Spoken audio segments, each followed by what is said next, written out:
Para sa mga Aries. Sa love, may mga gabi na mapupuyat ka kakaisip sa takbo ng iyong love life. Kung may pinagdaraanan kang problema, masusolusyonan mo ito sa tulong ng mga taong malapit sa iyo. May darating din na isang salo-salo na magpapasaya sa inyo. Sa career naman, maaaring maapektuhan ang trabaho mo dahil sa dami ng iniisip mo. Kailangan mong maging maingat para hindi ka sobrang ma-stress. Sa pera naman, maaaring maging magastos ka o kaya'y mamroblema ka sa pag-budget ng iyong pera. Huwag mag-alala at maayos din ang problema mo sa pera. Subscribe for more tarot card readings. Para sa mga Taurus.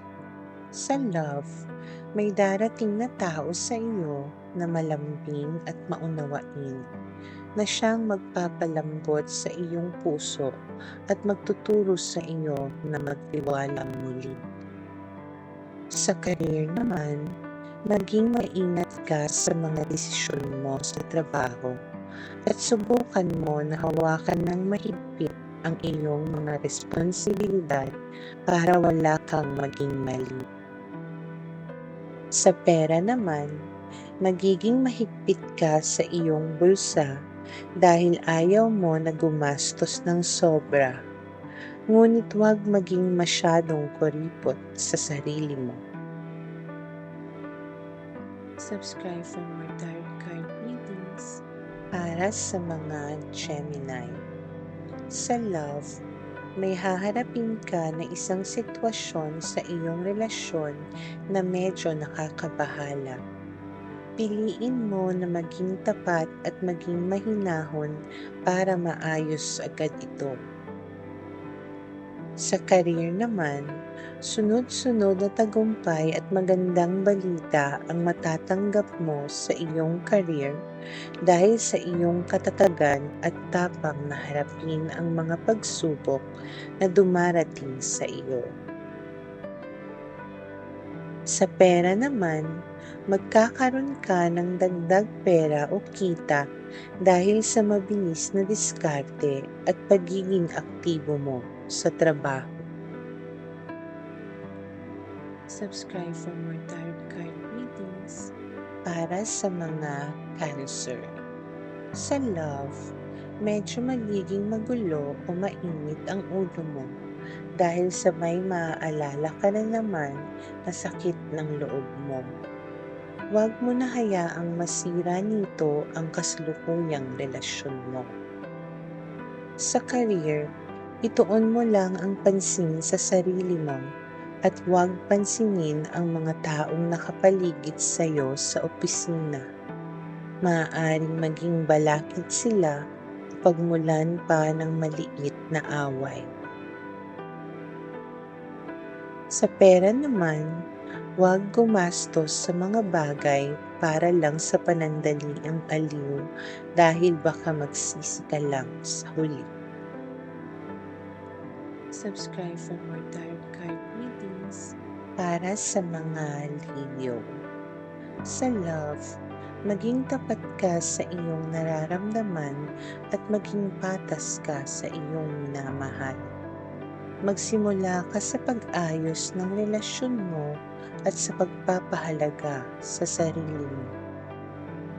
Sa career naman, may matatanggap ka na oportunidad na parang magsisimula ka sa mababa o mag-aaral kang muli. Huwag mahiya rito dahil ito ang magiging daan sa iyong pag-angat. Sa pera naman, magiging maganda ang pagpasok ng pera dahil sa iyong mabuting pagdidesisyon at pagsisikap. Lalago ang iyong ipon ng maayos.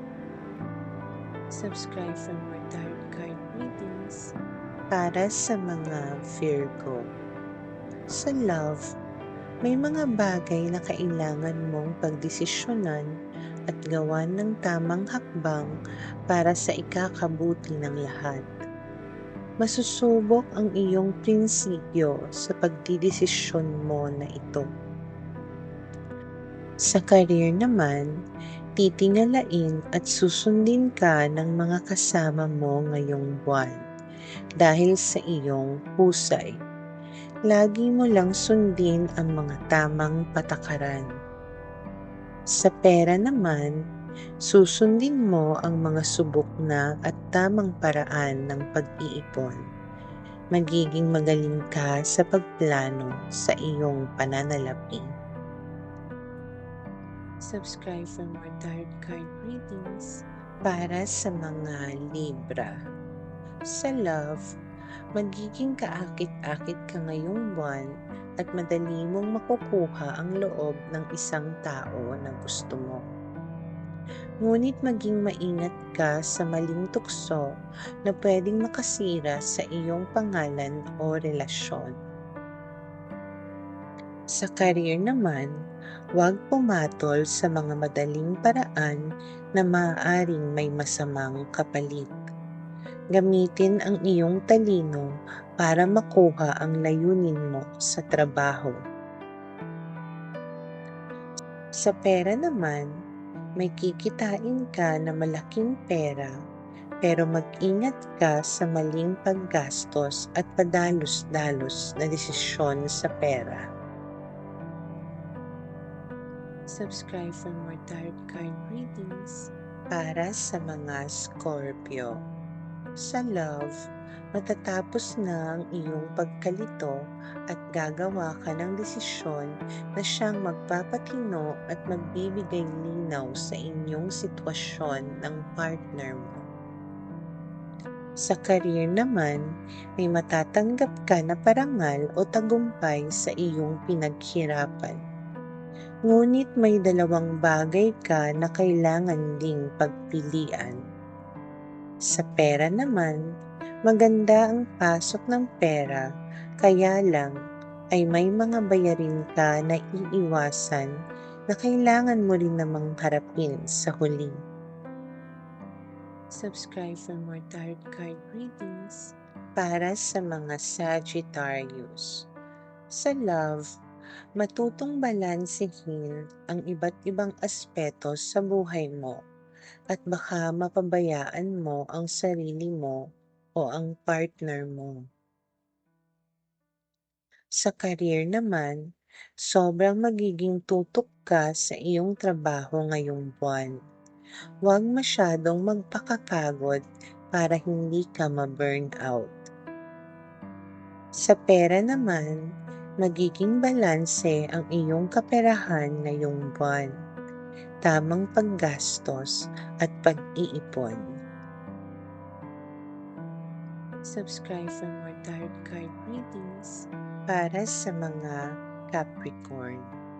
Sa love, maaaring makaramdam ka ng coldness o distance sa iyong partner dahil sa sobrang pagod o stress.